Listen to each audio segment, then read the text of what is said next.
नमस्कार, स्वागत है आपका पावर ब्रेकफास्ट में। मैं हूं पूजा त्रिपाठी और अगले आधे घंटे में हम समझेंगे सुबह सुबह की पहली रणनीति। आज ग्लोबल मार्केट से किस तरह के संकेत मिल रहे हैं और खबरों और नतीजों के दम पर आज कहां एक्शन है ये भी समझेंगे। लेकिन इस वक्त शुरुआती सेटअप देखें तो एशियन बाजारों से जो संकेत मिल रहे हैं वो मिले जुले हैं।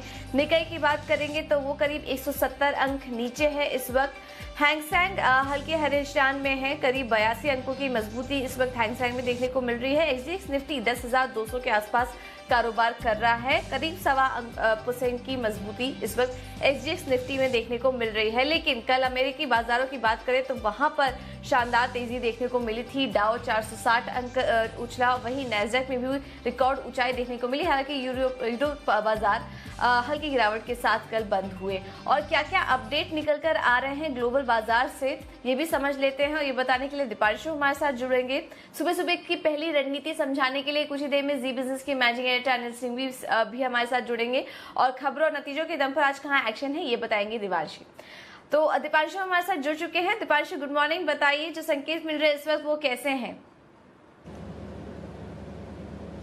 अच्छे संकेत हैं। थोड़ी मिलीजुली शुरुआत है जहां तक एशियाई बाजारों का सवाल है, बट एसजीएक्स निफ्टी मामूली गेंस के साथ ट्रेड कर रहा है, वहीं डाउ फ्यूचर्स में मामूली गिरावट है। तो थोड़े सपाट ट्रेड कर रहे हैं, पर अगर आप देखें तो कल शाम एक बार फिर से बेहतरीन तेजी हमने देखी। जहां तक अमेरिकी बाजारों का सवाल था, डाउ 460 अंक उछला, दिन की ऊंचाई पर बंद हुआ।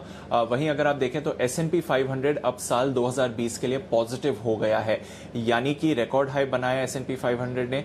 उसके बाद लगभग 30% की गिरावट हुई, वहां से 45% की रिकवरी है और अब ईयर टू डेट बेसिस पर S&P 500 साल के लिए पॉजिटिव हो गया है। लगातार तीसरे दिन नैस्डैक ने नया रिकॉर्ड बनाया, तो वहां पर भी आपको खरीदारी दिख रही है।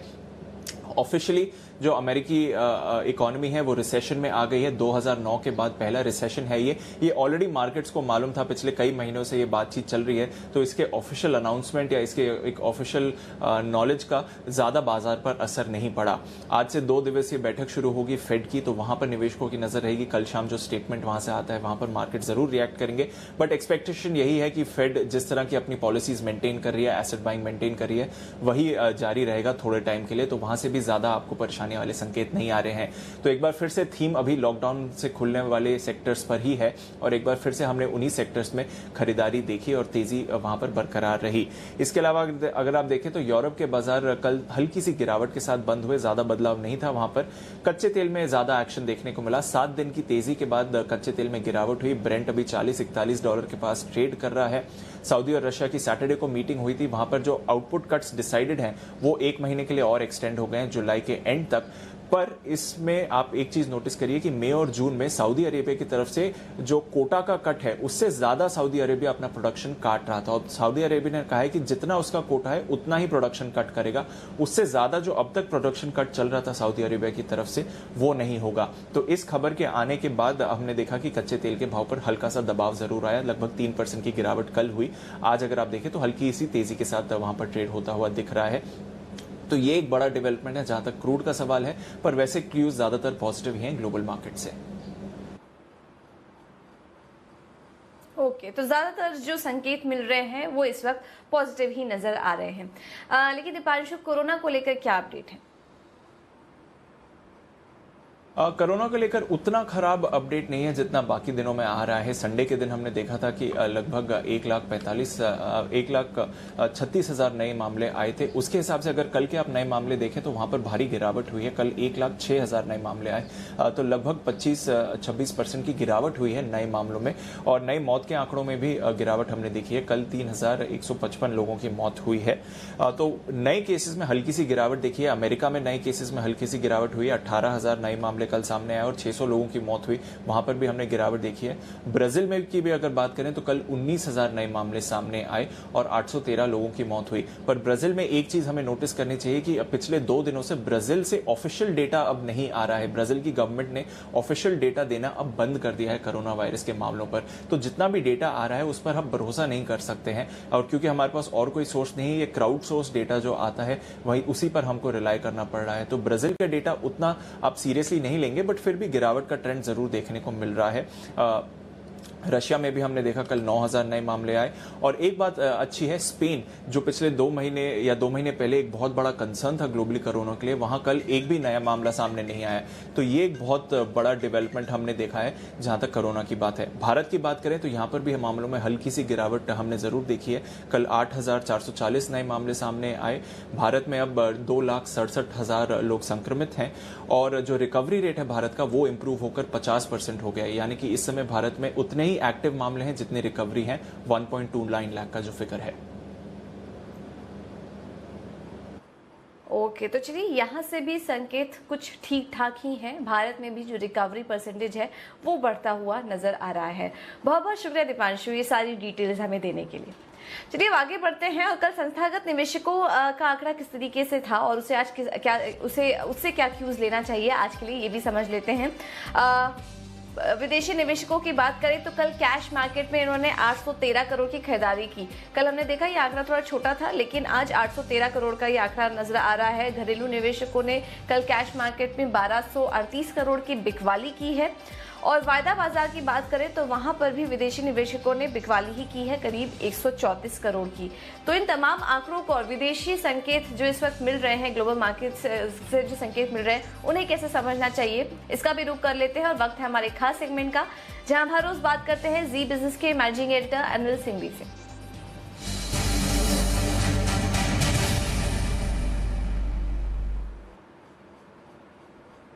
Anil sir good morning.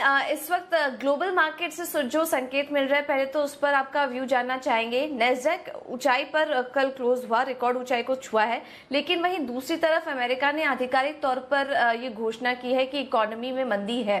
तो इन दोनों ही खबरों को आज कैसे देखना चाहिए बाजार के लिए?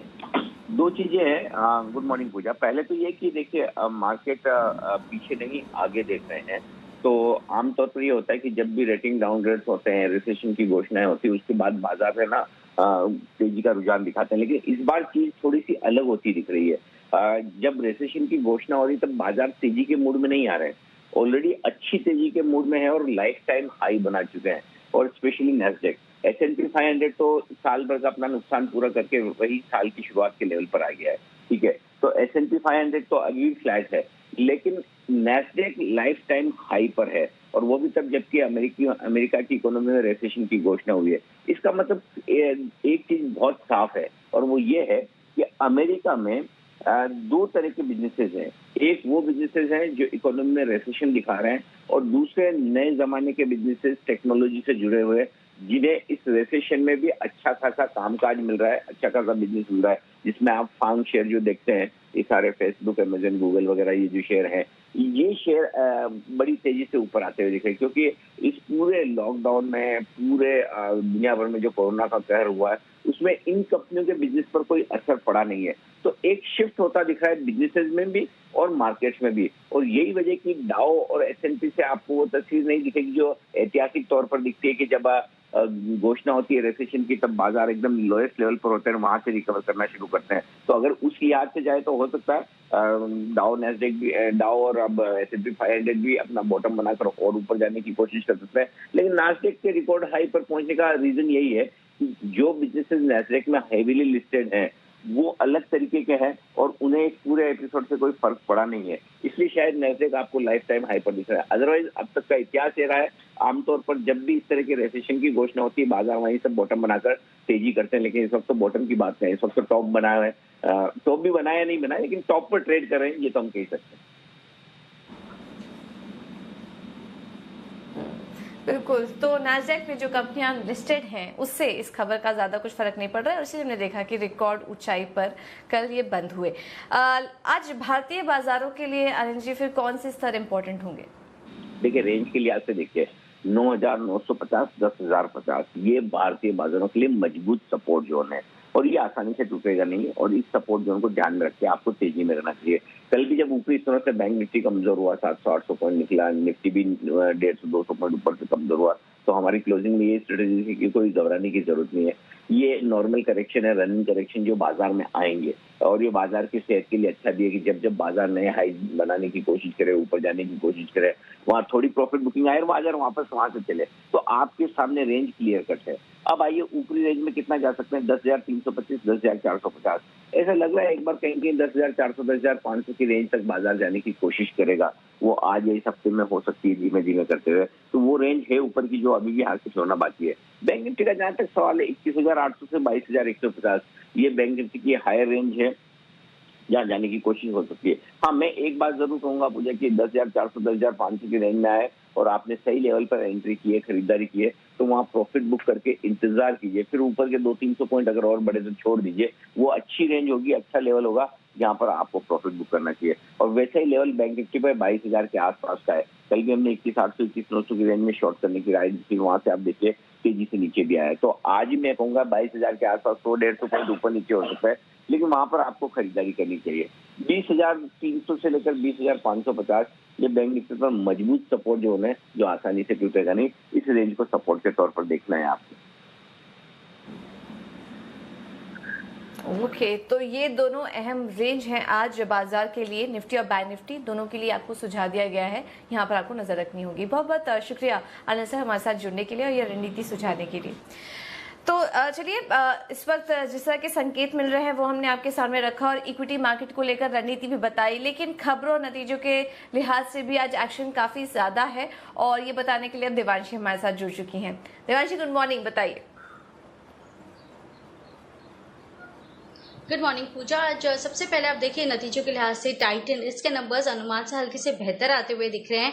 हालांकि अगर आप मार्जिन्स और कामकाजी मुनाफे पर नजर करें तो जो अकाउंटिंग स्टैंडर्ड में बदलाव है इसका भी असर है, लेकिन इसके बावजूद जो आय है करीब 5% तक कम होती हुई दिखी है इस तिमाही में। साथ ही जो कामकाजी मुनाफा है वो भी इस तिमाही में करीब 604 करोड़ पे आता हुआ दिखा है। 455 करोड़ से बढ़कर अनुमान करीब 400-410 करोड़ के आसपास का था।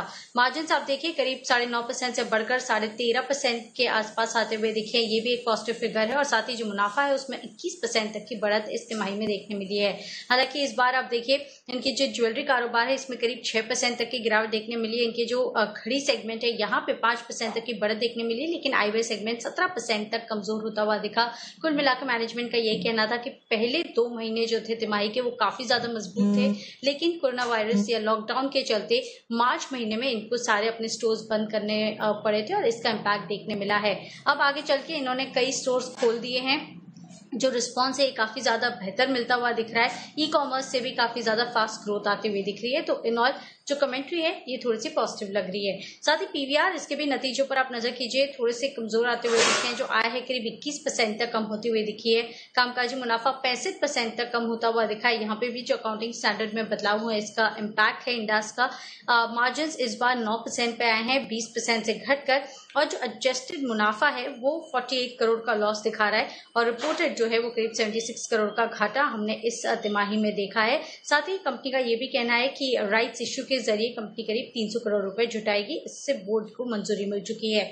आइनॉक्स यहाँ पे भी जो नंबर्स है इस तिमाही में काफी कमजोर दिख रहे हैं। आय करीब 22% तक कम हुई है। कामकाजी मुनाफा 14% आपको बढ़ता हुआ दिखेगा। मार्जिन पे आपको बढ़ते हुए दिखेंगे करीब 30% के 20% से बढ़कर, लेकिन वो डिप्रिसिएशन का इम्पैक्ट आता हुआ दिखा है। साथ ही जो रेंटल्स है इसका भी इम्पैक्ट आता हुआ दिखा है अकाउंटिंग स्टैंडर्ड में जो बदलाव है, लेकिन ओवरऑल नंबर्स थोड़े से कमजोरी आते हुए दिख रहे हैं। साथ ही आज एसबीआई पर नजर रखिए, क्योंकि कंपनी बैंक ने अपने जो MCLR रेट्स हैं, दरें हैं, उसमें 25 बेसिस पॉइंट की कटौती की है। साथ ही इनके जो एक्सटर्नल बेंचमार्क लेंडिंग रेट है यहाँ पे भी कटौती की है। एक्सटर्नल लेंडिंग रेट 7.05% से घटकर 6.65% पर आते हुए दिखे और MCLR 7.25% से घटकर अब केवल 7% पर आते हुए दिखे। 10 जून से ये सारी दरें लागू होंगी। और साथ ही एफएल इंडिया पर नजर करें, जहाँ पे सिंगापुर की एक कंपनी अधिग्रहण करेगी।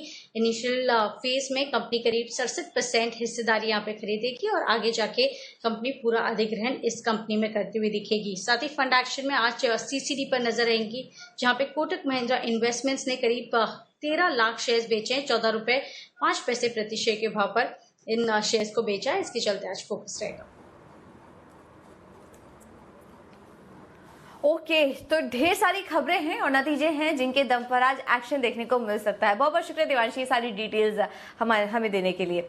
तो चलिए अब स्टॉक स्पेसिफिक रणनीति आज के मार्केट में क्या लेनी चाहिए ये भी हम आपको बता देते हैं। और आज जो कॉल्स हमें मिल रही हैं दोनों में ही खरीदारी करने की राय आज निकल कर आ रही है। जो पहली कॉल है उसमें चॉइस ब्रोकिंग ने अशोक लेलैंड इस स्टॉक में खरीदारी करने की राय दी है। कैश लेवल पर 53.50 इस लेवल पर अशोक लेलैंड में खरीदारी करिए। स्टॉप लॉस होगा 50 के आसपास का स्टॉप लॉस लगाइए और 57 से 58 के लेवल्स आज इस स्टॉक में देखने को मिल सकते हैं अशोक लेलैंड में। इसके अलावा अगले कॉल जो आ रहे हैं वो है आनंद राठी की तरफ से और इन्होंने आईसीआईसीआई प्रूडेंशियल में खरीदारी करने की राय दी है। 388 के स्टॉप लॉस के साथ 415 के लक्ष्य के लिए आप कर सकते हैं आईसीआईसीआई प्रूडेंशियल में खरीदारी। तो दोनों दो कॉल्स आ रही हैं, दोनों में ही आज आपको खरीदारी करने की राय दी जा रही है। चलिए अब आगे बढ़ते हैं, मार्केट पर एक और रणनीति समझ लेते हैं और ये बताने के लिए अब राकेश बंसल भी हमारे साथ जुड़ चुके हैं। सर बहुत बहुत शुक्रिया समय देने के लिए सुबह सुबह। सबसे पहले तो मार्केट पर आपकी राय जानना चाहेंगे, आज क्या ट्रेंड दिख रहा है आपको, जिस तरह के संकेत ग्लोबल मार्केट से मिल रहे हैं उन्हें देखते हुए? गुड मॉर्निंग पूजा मार्केट में देखें तो ट्रेंड ऊपर की तरफ ये है। नैस्डैक ने फ्राइडे के सेशन में नया लाइफ टाइम हाई लगाया था। यूएस मार्केट रैली ले रही है, यहाँ पर भी रैली आ रही है, बट यहाँ पर दुविधा क्या है कि ट्रेडर्स गैप अप ओपनिंग और सोच रहे हैं कि टॉप बन गया। इसी तरीके से हमने वर्टिकल डिक्लाइन देखा था, इसी तरीके से वर्टिकल रैली चल रही है। मेरा मानना है रैली का टॉप इमेजिन करने की कोशिश नहीं करनी चाहिए। जब तक रैली चल रही है उस रैली को एंजॉय करना चाहिए। तो उसी एंजॉयमेंट के लिए आज स्टॉक स्पेसिफिकली मैं इंडिया बुल हाउसिंग फाइनेंस को रिकमेंड कर रहा हूं, जिसके अंदर एक कल बड़े चार्ट पर एक बड़ा ब्रेकआउट देखने को मिला है। 140 का एक स्टॉप लॉस है, 168 के टारगेट के लिए इंडिया बुल हाउसिंग फाइनेंस को खरीदने की राय है। ओके, तो मार्केट में तेजी का ट्रेंड ही है और ऐसे में आप इंडिया बुल्स हाउसिंग में कर सकते हैं खरीदारी और स्टॉप लॉस और टारगेट भी आपको बता दिया गया है। राकेश जी बहुत बहुत शुक्रिया समय देने के लिए। तो 3 कॉल्स हैं, तीनों में खरीदारी करने की राय आपको दी जा रही है। इंडिया बुल्स हाउसिंग फाइनेंस हमने देखा कि काफी अच्छी तेजी यहाँ पर देखी गई है। 140 के स्टॉप लॉस और 168 के टारगेट के लिए आप कर सकते हैं स्टॉक में खरीदारी। तो चलिए ये तो था इक्विटी मार्केट की पूरी रणनीति हमने आपके सामने रखी, लेकिन आज के लिए कमोडिटी बाजार कैसा लग रहा है ये भी समझ लेते हैं और ये बताने के लिए हमारे साथ केडिया कमोडिटीज से अजय केडिया जी जुड़ चुके हैं। अजय जी बहुत बहुत शुक्रिया समय देने के लिए। Good morning. आज कैसा लग रहा है कमोडिटी मार्केट आपको और सोने में आज क्या करने की राय होगी? गुड मॉर्निंग पूजा। देखिए पिछले हफ्ते हमने देखा था कि यूएस से जो डेटा आए थे काफी अच्छे आए थे, जिसके चलते शुक्रवार को हमने एक भारी गिरावट गोल्ड और सिल्वर में आते हुए दिखी। इनफैक्ट इंटरनेशनल में गोल्ड $1700 के नीचे भी जाता हुआ दिखाई दिया। बट कहीं ना कहीं अभी अटकलें लगाई जा रही है। जो फेड की 2 दिन की बैठक है इसमें कुछ एक नया आउटकम आ सकता है। थोड़े कंसर्न्स बने हुए हैं अभी भी इकोनॉमी की ग्रोथ को लेकर, जिसके चलते कल हमने लोअर लेवल से वापस गोल्ड को थोड़ा सपोर्ट लेते हुए देखा। तो आई थिंक मार्केट एक ब्रॉडर रेंज में रहेगा जो $1680 से $1720 रहेगा। डोमेस्टिक मार्केट में 46,500 एक इमीडिएट रेजिस्टेंस रहेगा और 45,500। तो एक ब्रॉडर रेंज में ही मार्केट ट्रेड करेगा अनलेस एंड अनटिल फेड से कुछ स्ट्रॉन्ग स्टेटमेंट नहीं आता है। तो आज के लिए मुझे लगता है मार्केट में थोड़ी बहुत रिकवरी रह सकती है। मॉर्निंग सेशन में गिरावट पे बाय कीजिए 45,800 पे, जो हायर साइड में मुझे लगता है 46,100 से लेकर 46,350 तक का लेवल गोल्ड में देखने मिल जाएगा।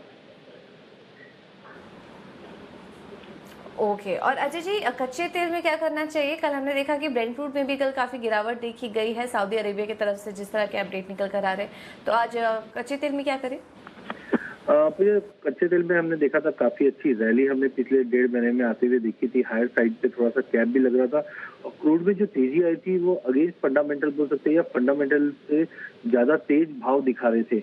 तो कहीं ना कहीं एक प्रॉफिट बुकिंग भी ड्यू थी और ब्रेंट में भी हमने देखा था कि 40 का लेवल तोड़ के खुल रहा। बट सऊदी ने जिस दिन से स्टेटमेंट दिए हैं कि फर्दर प्रोडक्शन कट में हमें देखना पड़ेगा, वहां से मुझे लगता है कि ट्रिगर मिलेगा डाउन साइड के लिए। तो आज के सेशन में मार्केट में अगर थोड़ा भी उछाल मिलता है 29-20 पे बेच के चलिए। इमीडिएट टारगेट तो 2800 है, बट मुझे लगता है अगर ये हफ्ता 3000 के नीचे अगर एमसेक्स पे क्रूड होल्ड रहता है तो नीचे में 2500-2600 तक के भी लेवल मिल जाएंगे, जो कि ब्रेंट का इमीडिएट सपोर्ट है $40। अगर ये तोड़ता है तो 36 तक भी हम फिर से देख पाएंगे। ओके ठीक है, तो क्रूड में आज बिकवाली करने की राय आपको दी जा रही है। इसके अलावा अजय जी आज बेस मेटल और रुपी यहाँ पर क्या रणनीति होनी चाहिए?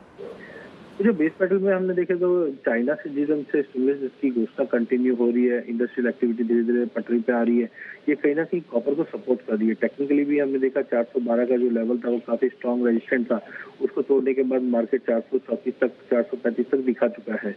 मुझे लगता है कि अभी भी काउंटर में काफी स्ट्रेंथ है, बिकॉज जो एलएमई पे या संगाई पे जो स्टॉक है उनमें हमने काफी बड़ी गिरावट देखी है। तो कहीं ना कहीं 432 का लेवल मिलता है तो कॉपर को लेकर चलिए। अभी भी काउंटर काफी स्ट्रांग है। जो इमीडिएट टारगेट तो 438 है, बट ओवरऑल मुझे लगता है 440 445 तक का भी लेवल कॉपर में मिल जाएंगे। वहीं अगर रुपए की बात करें, यूएसडी आईएनआर हमने काफी टाइम से देखा कि 76 के ऊपर सस्टेन नहीं कर पा रहा, ना ही 75-40 के नीचे जा पा रहा है। तो आई थिंक काफी मिक्स फंडामेंटल है, इसलिए दायरे में ही रहेगा। कल के सेशन में भी हमने देखा कि 75-80 का लेवल दिखाने के बाद रुपया फिर से स्ट्रेंथ लेता हुआ दिखाई दिया।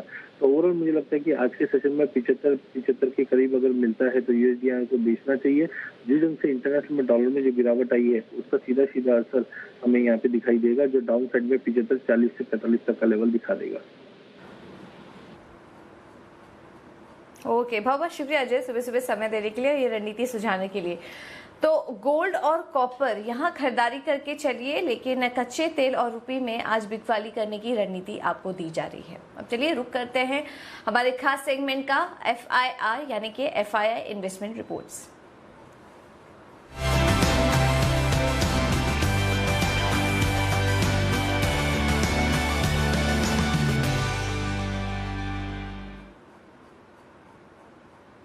और आशीष हमारे साथ जुड़ चुके हैं बताने के लिए। गुड मॉर्निंग आशीष, बताइए ब्रोकरेज हाउस के रडार पर आज कौन कौन से स्टॉक्स हैं?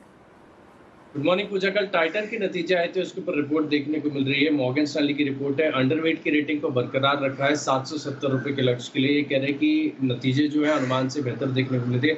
हालांकि डिमांड में कैसी रिकवरी होगी इसको क्लोजली वॉच करना होगा।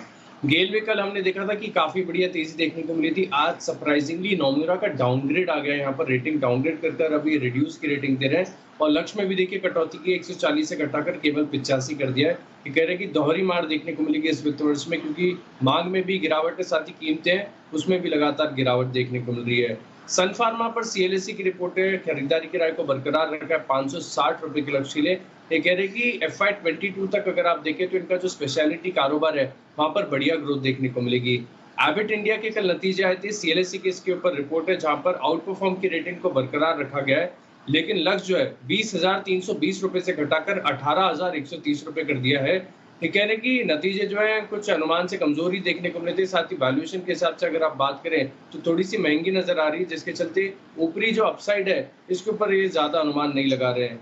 गुजरात पेट्रोनेट पर CLSC की रिपोर्ट है, खरीदारी की राय को बरकरार रखा है, लक्ष्य जो है 360 से घटाकर 330 कर दिया है। ये कह रहे हैं कि एबिटा अनुमान से कम देखने को मिला था, वॉल्यूम रिकवरीज पर नजर रखनी होगी, जिसके चलते इन्होंने खरीदारी की राय को बरकरार रखा है। ओके, तो ये कुछ ऐसे स्टॉक्स हैं जहां पर कि आज आप नजर रखिए ब्रोकरेज हाउस के जो व्यूज निकल कर आ रहे हैं उसके चलते। बहुत बहुत शुक्रिया आशीष ये सारी डिटेल्स हमें देने के लिए। चलिए पावर ब्रेकफास्ट में मेरे साथ इतना ही।